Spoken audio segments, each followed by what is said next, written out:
Hi everyone, this is Diana Palm, the Love Witch. Are you experiencing love or exchange? Find out in this episode. If your version of love requires your partner to behave a certain way, act a certain way, or provide a certain thing for your own stability or well-being, then is it really love or is it simply an exchange? My clients often come to me with complaints about their partners, feeling like they're overgiving and that their partner's just not giving enough back. This indicates that right away you're looking for some sort of equal exchange. But relationships aren't based on exchange. They are based on coming together in a loving way to provide harmony within relationship or a family dynamic. Your value should not be measured against what your partner provides to the relationship, nor vice versa. It's an equal coming together with the energy of love to build the type of harmony or connection that you both desire to have. Too often, I see couples making deals or obligations to be together,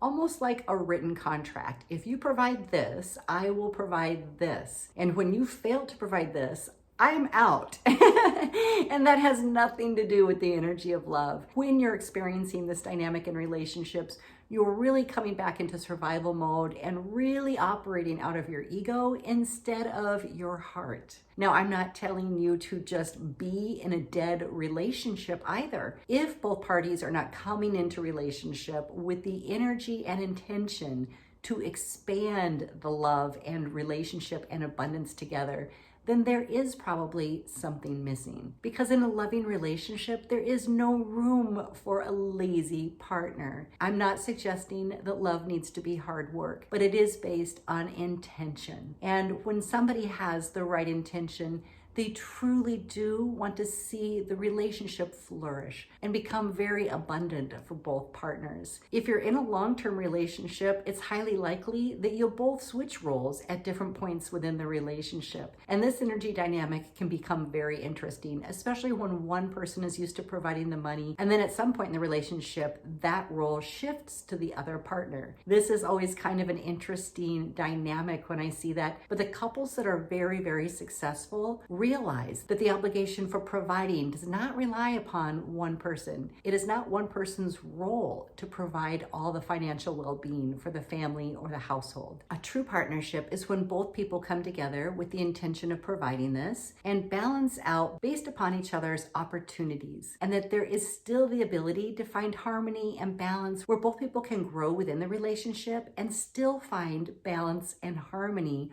within all these structural changes. Where I see most people making mistakes is right in the beginning when they're seeking a partner. They actually go into the dating market looking for somebody to provide for them or looking for what somebody has obtained financially as part of their value of what they will bring to the relationship. It may sound counterintuitive to not put that in the forefront because everybody has ebbs and flows in terms of financial gain and loss. The real qualities that you should be looking for in your partnership is the willingness to show up in the partnership, to cooperate with you, to do what needs to be done in order to bring the relationship to the next level, providing both people have the same intention for success. It's really easy to feel indebted to love, as if love has stripped you from the financial well-being that you wish to experience. But when you have this mindset, you are literally blocking your own abundance. You're blocking your own ability to manifest what it is you want in your life. Too often, I see people really putting their partner in this role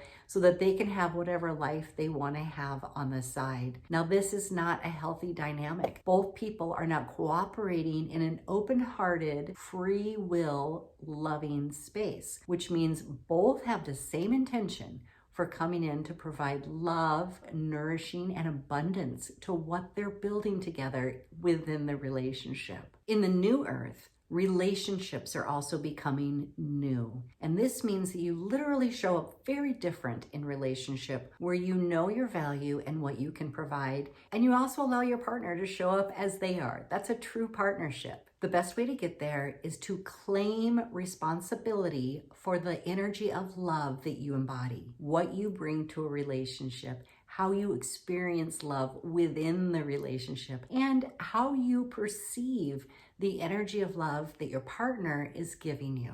Sometimes people prefer to provide financially so they do not have to show up emotionally. And this is where exchange can really throw a relationship off balance, because the person that's receiving just the financial support will actually become imbalanced emotionally and not feel satisfied or fulfilled within the relationship. The partner that has been providing financial stability but not emotions will not understand what they did wrong, because they literally provided everything they thought they were supposed to. This is why these types of relationships are breaking down, and both people are rising up into more authenticity with each other, and both coming together to cooperate within the relationship with the same intention, not what they can get from the other person, not the stability they can get, not the big home or the fancy cars that they can get if they select to have a relationship with that partner, but what they can embody in a loving way to both nourish and grow together and both create the empire that they desire. The best way to evaluate how much love you have in your life or relationship is to take a closer look at how much love do you feel? How much love do you give to yourself?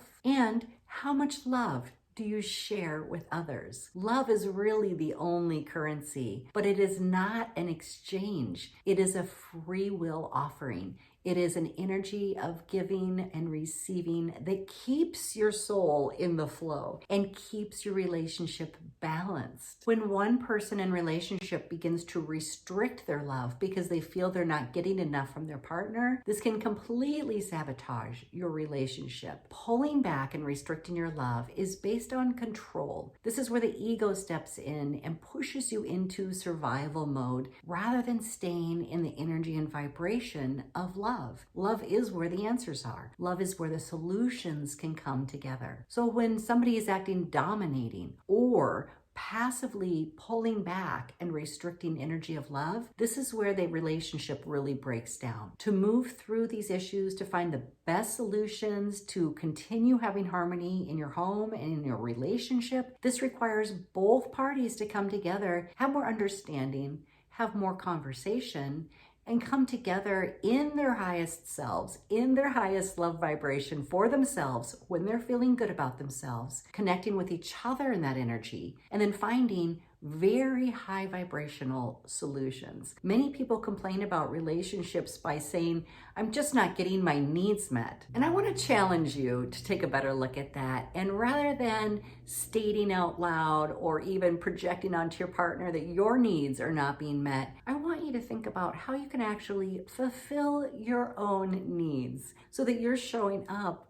as a full and complete partner within relationship. Many people don't allow themselves to experience the real energy of love because they're looking for ways to control the outcome. They want a personal guarantee that this relationship will go the distance, but there's no way to tell if your relationship will continue to stay in the energy of love. You can, however, nurture this within your relationship. You can nurture the way you interact with your partner to enhance the ability and availability for love that feeds the relationship and allows both partners to come to the table in a higher vibration to find solution to everyday problems, to find better opportunities for themselves financially, or to create more harmony, more kindness, and more fun within your relationship. When people say, if you do this for me and I'll do that for you, that is not love. That's a transaction. And you may be having a big epiphany right now. You might be realizing, oh my God, all my relationships have been transactional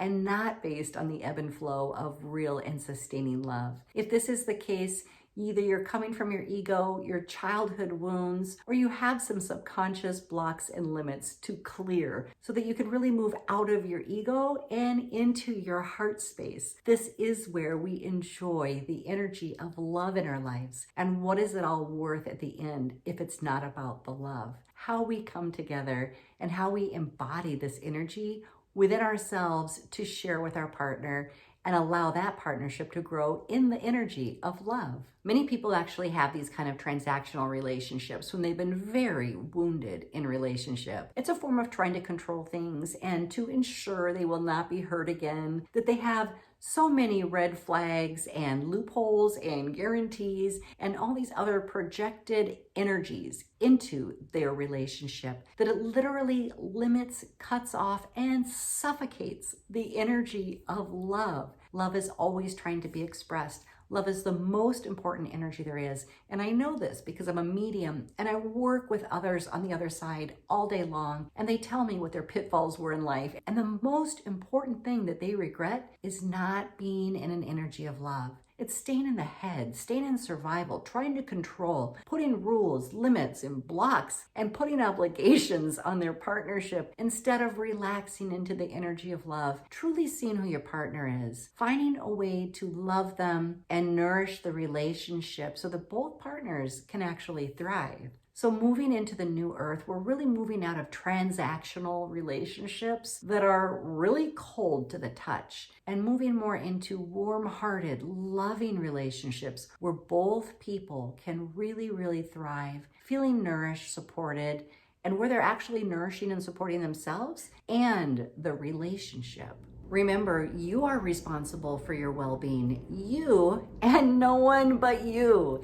So it's time to really get in here and clear out your painful past, heal your inner child wounds, clear the blocks and limits and all the transactional energy that you have placed on relationships or the obligations that you've put on your partner, and come back into a heart space. This is the only way you will really find deep and lasting fulfillment. Let me know down in the comments below if you have been experiencing love or exchange, and let me know what you're going to do to change this energy and be mindful about your own expression of self-love and nourishing the environment of your relationship. If you'd like some help with this, be sure you set up a private session with me where I can help you clear those childhood wounds and restructure your subconscious programming to clear the patterns and limits that have prevented you from experiencing this kind of love. My website is www.dianapalm.com. Be sure to hit that like button if you like this video. It really helps YouTube recognize this video and share it with others. If you'd like to see more videos like this, then be sure you hit that subscribe button so that you get notified every time I upload a new video. Thank you so much for being here. I can't wait to see you in the next episode.